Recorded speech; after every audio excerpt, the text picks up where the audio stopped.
అదేవిధంగా అన్ని శాఖల్లో కూడా పూర్తిగా అవినీతి చేసినటువంటి పరిస్థితులు అవన్నీ కూడా ఒక్కొక్కటిగా బయటకు వస్తున్నటువంటి పరిస్థితి. అట్లాగే ఇటీవల బెయిల్పై విడుదలైనటువంటి పోసాని కృష్ణమురళి ఉదంతం కూడా మనం చూసాం. దాదాపుగా ఇంకా నన్ను వదిలేయండి, లేదంటే నేను ఇక్కడే చచ్చిపోతానంటూ కూడా నేను తల బద్దలు కొట్టుకుంటాను మీరు బెయిల్ ఇవ్వకపోతే అనే విధంగా కూడా జడ్జి గారు ముందు మాట్లాడినటువంటి పరిస్థితి కనిపించింది. ఇక బెయిల్ దొరకకుండా ఇంకా జైల్లోనే వల్లభనేని వంశీ కూడా ఉన్నటువంటి పరిస్థితి. నాకు టెయిల్ బోన్ ఇబ్బందికరంగా ఉంది, నేను కింద పడుకోలేకపోతున్నా, మీద పడుకోలేకపోతున్నా, నాకు ఇబ్బంది ఉంది, నాతో పాటు ఇంకో నలుగురిని దీంట్లో పెడితే వాళ్ళతో టైంపాస్ చేస్తారనే విధంగా ఆయన మాట్లాడుతున్న పరిస్థితులు కనిపించాయి. గతంలో చంద్రబాబు నాయుడు గారు రిమాండ్లో ఉన్న సమయంలో ఏ విధంగా ఇష్టానుసారంగా మాట్లాడారో మనం గుర్తు చేసుకోవచ్చు. అంటే జైల్లో దోమలు గుట్టకుండా రంభా ఊర్వశులు వచ్చి కన్ను కొడతారా, ఈ విధంగా మాట్లాడినటువంటి వ్యక్తులు, అట్లాగే ఆయన ఆరోగ్యం గురించి, ఆయన వయస్సు గురించి ఇవన్నీ మాట్లాడినటువంటి వ్యక్తులు మరి ఇప్పుడు ఏమైంది మీకు?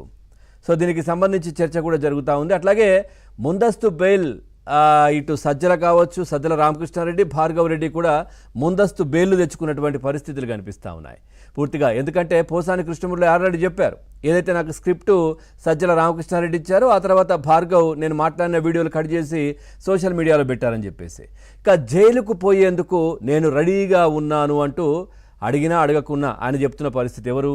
అంబటి. నేను సిద్ధంగా ఉన్నానంటూ కూడా ఆయన చెప్తా ఉన్నారు జైలుకు వెళ్ళేందుకు. ఇటీవల చిట్చాట్లో అంబటి మాట్లాడుతూ కూడా నేను జైలుకు వెళ్ళడానికి చాలా సిద్ధంగా ఉన్నాను, రెడీ అయి ఉన్నాను, నన్ను ఎప్పుడు జైల్లో పెడతారో పెట్టండి అనే విధంగా ఆయన మాట్లాడుతున్న పరిస్థితి. ఇక జైలు వాతావరణానికి మానసికంగా సిద్ధమవుతున్నానంటూ కూడా అంబటి మాట్లాడిన పరిస్థితి. ఇటీవల రేషన్ బియ్యం అక్రమాలపై కూడా మనం చూసాం. గతంలో పేర్ని నానికి సంబంధించి ఆయన భార్యపై కూడా కేసు నమోదైనటువంటి విషయం కూడా తెలిసిందే. ఈ కేసులో పేర్ని నాని బెయిల్ పొందారు ఈ దంపతులు. ఇక పేర్ని నాని భార్య బెయిల్ రద్దు చేయాలంటూ కూడా హైకోర్టులో పోలీసులు పిటిషన్ దాఖలు చేసిన పరిస్థితి. అవసరమైతే జైలుకు వెళ్లేందుకు కూడా నేను సిద్ధమంటూ కూడా ఆయన చెప్తా ఉన్నారు. ఏంటి మరి ఈ సిద్ధం? గతంలో సిద్ధమంటూ కూడా ఎన్నికలకు సిద్ధం సభలు అంటూ కూడా హడావిడి చేసిన వీళ్ళంతా ఇప్పుడు మేము జైలుకు సిద్ధం, జైలుకు వెళ్ళడానికి సిద్ధం, జైల్లో మేము శిక్ష అనుభవించడానికి సిద్ధం. ఏంటిది? ఎవరు అడగకముందే జైలుకు పోతానంటున్నారు అంటే దీంట్లో మనం రెండు విధాలుగా చూడొచ్చు. ఒకటి, మరి వాళ్ళ ఆలోచన ఏముందో తెలియదు. జగన్మోహన్ రెడ్డి మొన్న వల్లభనేని వంశీని పరామర్శించడానికి జైలు యాత్ర చేసినప్పుడు ఆయన దగ్గరికి వెళ్ళి ములాఖాతులో కలిసినప్పుడు బయటకు వచ్చి మాట్లాడారు, పెట్టుకుంటే పెట్టుకోనివ్వండి, 3 నెలలు కాకపోతే 3 నెలల్లో జైల్లో పెట్టుకుంటారు, ఆ తర్వాత బయటకు వస్తాం, నేను 16 నెలలు జైల్లో ఉన్నాను, ఆ తర్వాత ముఖ్యమంత్రి అయ్యాను, ఈ విధంగా మోటివేట్ చేస్తూ ఉన్నారు. సో ఈ నేపథ్యంలో వాళ్ళంతా జైలుకు వెళ్ళడానికి మేము కూడా సిద్ధం అని అంటున్నారా?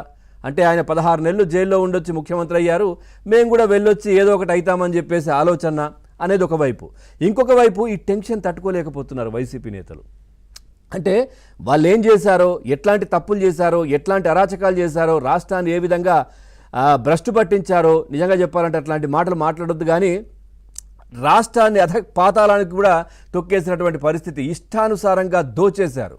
సో ఈ నేపథ్యంలో ఎవరెవరు ఏం చేశారో వాళ్ళకి క్లియర్గా తెలుసు. కాబట్టి వాళ్ళేదో ఎత్తేసే బదులు, పోలీసులు వచ్చి ఎత్తేసే బదులు మేమే ముందుగా చెప్పేస్తాం, మమ్మల్ని తీసుకెళ్ళండి, అరెస్ట్ చేయండి అనే విధంగా వీళ్ళు ఇప్పుడు మాట్లాడుతున్నటువంటి పరిస్థితులు కనిపిస్తూ ఉన్నాయి. మమ్మల్ని అరెస్ట్ చేయండి అని చెప్తా ఉన్నారు. మొన్నటికి మొన్న మనం చూడొచ్చు, ప్రస్తుతం అయితే ఆరోగ్యం బాగోలేక ముంబై వెళ్తున్నట్టుగా తెలుస్తోంది కొడాలి నాని. సో ఆయన కూడా మొన్న ఏదైతే వల్లభనేని వంశీని పరామర్శించే సమయంలో అక్కడ కొద్దిమంది అడిగిన ప్రశ్నకు చెప్తా ఉన్నారు, నేను రెడీ, 3 కాకపోతే 30 కేసులు పెట్టుకోమనండి, నేను జైలుకి వెళ్ళడానికి రెడీ అని చెప్పారు. ఆ తర్వాత కాకాని గోవర్ధన్ రెడ్డి ఇప్పుడు చూస్తూ ఉన్నాం, అప్స్కాండ్ ఎక్కడున్నారో తెలియదు, రెడ్ బుక్ అన్నారు, ఏంటా రెడ్ బుక్ అంటూ కూడా మాట్లాడిన పరిస్థితి. కానీ ఇప్పుడు ఆయన మీద కేసు ఒకటి ఎఫ్ఐఆర్ నమోదు కాగానే కనిపించకుండా పోయారు. సో ఇది మరి ఎందుకు తప్పించుకొని తిరుగుతున్నారు వీళ్ళంతా ఒకవైపు, అదేవిధంగా మేము రెడీ, జైలుకు రెడీ అని చెప్తా ఉన్నారు. అంటే బయట టెన్షన్ తట్టుకోలేకపోతున్నారు, ఎప్పుడు ఎత్తేస్తారో, ఎప్పుడు అర్ధరాత్రి తీసుకెళ్ళిపోతారో, ఎక్కడుంటే ఎక్కడ అరెస్ట్ చేసి తీసుకుపోతారనే టెన్షన్ వాళ్ళకి కనిపిస్తూ ఉంది. ఎందుకంటే వాళ్ళ అధికారంలో ఉన్నప్పుడు చేసినవన్నీ అవే, కానీ ఇప్పుడు మాత్రం కూటమి ప్రభుత్వం ఆ విధంగా చేయట్లేదు. దర్జాగా ఇంటికి వస్తూ ఉన్నారు, నోటీసులు ఇస్తూ ఉన్నారు, కావాల్సిన సమయం ఇస్తూ ఉన్నారు, బట్టలు చదువుకుంటున్నారు, మెడిసిన్స్ ఉంటే తీసుకుంటా ఉన్నారు, భోజనం చేస్తూ ఉన్నారు, ఇంట్లో ఉన్న అందరికీ ఫోన్లు చేసి చెప్పిన తర్వాత అప్పుడు తీసుకొచ్చి జడ్జి గారి ముందు, అంటే వైద్య పరీక్షలు, ఆ తర్వాత స్టేట్మెంట్ రికార్డు, తర్వాత జడ్జి గారి ముందు ప్రవేశపెట్టడం, ఇవన్నీ క్లియర్గా చేస్తున్నటువంటి పరిస్థితులు కనిపిస్తూ ఉన్నాయి. సో ఇదే అంశానికి సంబంధించి ఎందుకు మరి ఈ విధమైనటువంటి పరిస్థితి వైసీపీకి అనేది మనం చర్చి